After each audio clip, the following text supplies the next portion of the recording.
Hello students, welcome to Shiny Max 10ஆம் வகுப்பு பயிற்சி 5.1ல் 10வது கொஸ்டின் பார்க்கலாம். இங்கே ஏபிசி 3 முனைகள் கொடுத்துருக்காங்க. ஆகியவற்றை முனை புள்ளிகளாக கொண்ட முக்கோண வடிவ கண்ணாடிக்கு வர்ணம் பூசப்படுகிறது. அதாவது ஒரு முக்கோண வடிவ கண்ணாடி இருக்கு, அதோட முனைகளும் கொடுத்துட்டாங்க. இப்போ அந்த கண்ணாடிக்கு வர்ணம் பூசுறாங்க, அதாவது பெயிண்ட் அடிக்கிறாங்க. 6 சதுர அடி பரப்புக்கு வர்ணம் பூச ஒரு வாளி தேவைப்படுகிறது. இப்போ 6 சதுர அடி பரப்புக்கு பெயிண்ட் அடிக்க ஒரு வாளி தேவைப்படுதான். எனில் கண்ணாடியின் முழு பகுதியையும் ஒரு முறை வர்ணம் பூச எத்தனை வாளிகள் தேவைப்படும்?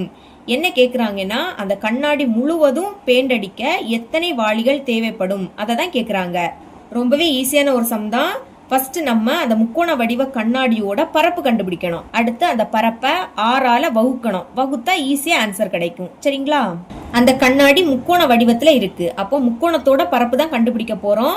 அதனால தந்திருக்கக்கூடிய புள்ளிகளை நீங்க கிராஃப்ல முதல் குறிக்கணும். ரஃபா ஒரு பேப்பர் எடுத்துக்கிறேன். முதல் கோடு போட்டுக்கோங்க. இந்த சைடு எக்ஸ் வரும், இந்த சைடு எக்ஸ் டேஷ் வரும், மேல ஒய் வரும், கீழே ஒய் டேஷ் வரும், சென்டர்ல 0ன்னு எழுதிக்கணும். முதல் -5, -4 ரெண்டுமே மைனஸ்ல இருக்கு. மைனஸ்னா இங்கேயும் இங்கேயும் வரும். அப்ப இதுக்குள்ளதான் நம்ம புள்ளியை குறிக்கணும். தோராயமா குறிங்க. இங்க புள்ளி வைக்கிறேன், எழுதிக்கலாம். -5, -4. இனி ரெண்டாவது 1, 6 ரெண்டுமே பிளஸ்ல இருக்கு. பிளஸ்னா இங்கேயும் இங்கேயும் வரும். அப்ப இதுக்குள்ளதான் நம்ம புள்ளியை குறிக்கணும். இதையும் தோராயமா வச்சுக்கோங்க. 1, 6. மூணாவது 7, -4. முதல் இருக்கக்கூடியதை எக்ஸ் அச்சுல பார்க்கணும். அதுவும் பிளஸ்ல இருக்கு. எக்ஸ் அச்சுனா இது பிளஸ் எண்கள்னா இங்க இருந்து இது வரைக்கும் இருக்கும். அடுத்து ரெண்டாவது உள்ளதை ஒய் அச்சுல பார்க்கணும். இது மைனஸ்ல இருக்கு. மைனஸ்னா இங்க வரும். அதனால இதுக்குள்ள புள்ளிய வச்சிடலாம். தோராயமா வைங்க. எழுதிக்கிறேன் 7, -4. இப்ப இந்த புள்ளிகளை இணைச்சிடலாம்.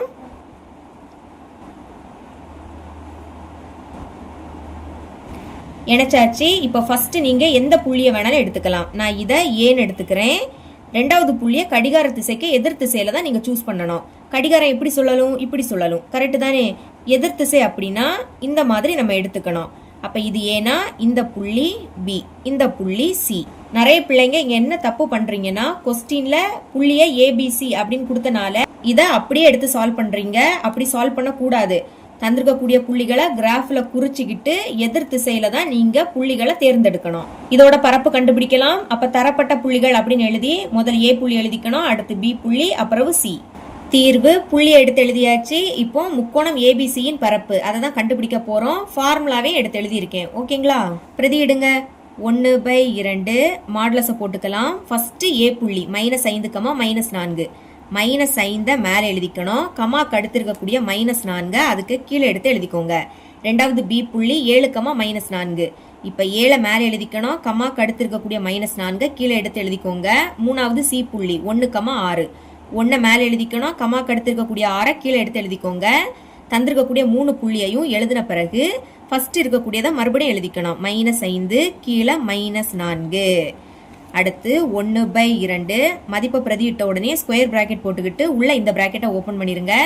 மேலே இருந்து கீழே பெருக்கலாம். I4 20. இங்க 2 மைனஸ், பெருக்கும் போது 2 மைனஸ்னா பிளஸ் ஆயிடும். அப்போ +20.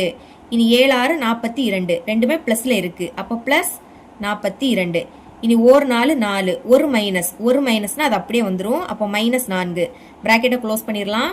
இனி கீழே இருந்து மேலே பெருக்க போறோம். அப்போ மறக்காம மைனஸை போட்டுட்டு பிராக்கெட்டை ஓபன் பண்ணணும். பெருக்குங்க. 4 7 28 ஒரு மைனஸ். அப்போ ஒரு மைனஸ்னா அப்படியே வந்துடும். -28. இனி 4 1 4 இங்கேயும் ஒரு மைனஸ். அப்போ -4.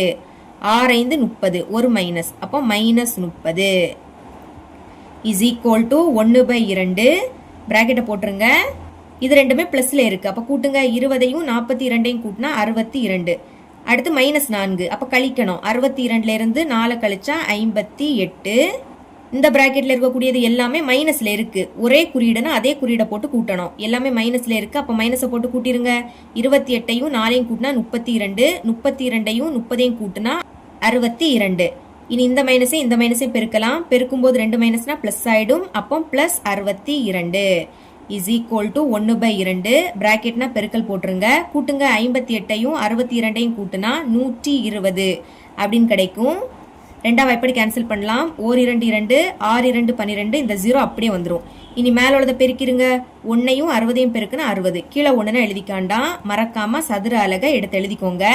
இப்ப நம்ம முக்கோண வடிவ கண்ணாடியின் பரப்பு கண்டுபிடிச்சிட்டோம். 60 சதுர அலகு. கொஸ்டின்ல என்ன கண்டுபிடிக்க கேட்டிருந்தாங்க? அந்த கண்ணாடி முழுவதும் வர்ணம் பூச எத்தனை வாளிகள் தேவைப்படும் அதை தான் கேட்டிருந்தாங்க. அதுக்கு என்ன பண்ணணும்னா பரப்ப 6ஆல வகுக்கணும். எதனால 6ஆல வகுக்கிறோம்னா நம்மளுக்கு கொஸ்டின்ல 6 சதுர அடி பரப்புக்கு வர்ணம் பூச ஒரு வாளி தேவைப்படுகிறது அப்படின்னு கொடுத்திருந்தாங்க. அதனாலதான் இந்த 6ஆல நம்ம வகுக்கிறோம். பரப்பு 60, அப்ப மேல 60 வரும். 6ஆல வகுக்கணும், அதனால பைக்கு கீழே 6. இப்ப 6 எப்படி கேன்சல் பண்ணலாமா? 1 6 இங்க 6 இருக்கு, அப்ப 1 6 பாக்கி இந்த 0. இனி கேன்சல் பண்ண முடியாது. இப்ப மேல பாக்கி என்னது இருக்கு? 10 இருக்கு. கீழே 1ன்னு எழுதிக்காண்டாம்.